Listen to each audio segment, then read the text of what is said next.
Korchak, Senior Educator from Stand With Us, and we're back with another Ask Charlotte question of the week. This question comes to us from Jamil in Egypt, and the question is, why does the UN keep targeting Israel for condemnation? That is a great question. But what we have to understand about the UN is that it's made up of all the countries in the world.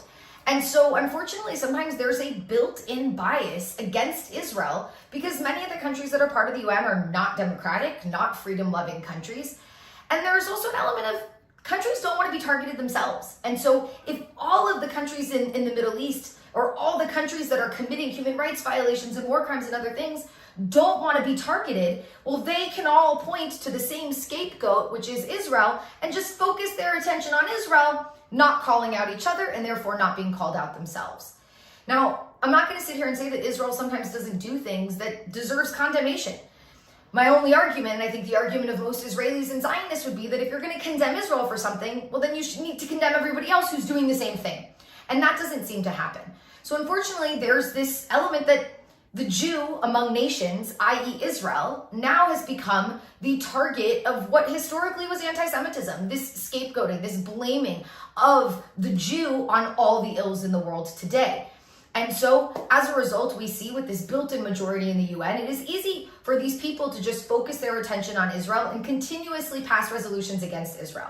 Now, with all that being said, it's important to remember that there's the General Assembly of the UN, which is all the countries in the world, and basically they vote on resolutions and the majority rules. We also have to remember that there's the Security Council. And the Security Council is different. Not all the countries sit on the Security Council. There are 5 permanent members.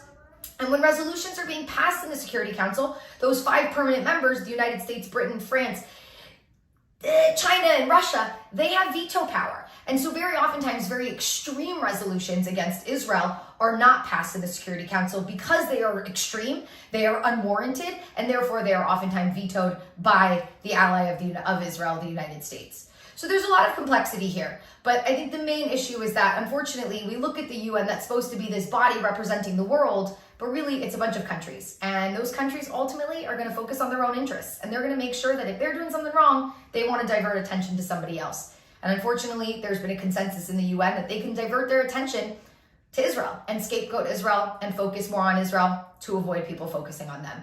So that's one of the many reasons. Thank y'all so much. Looking forward to your questions next week. Have a wonderful week, y'all.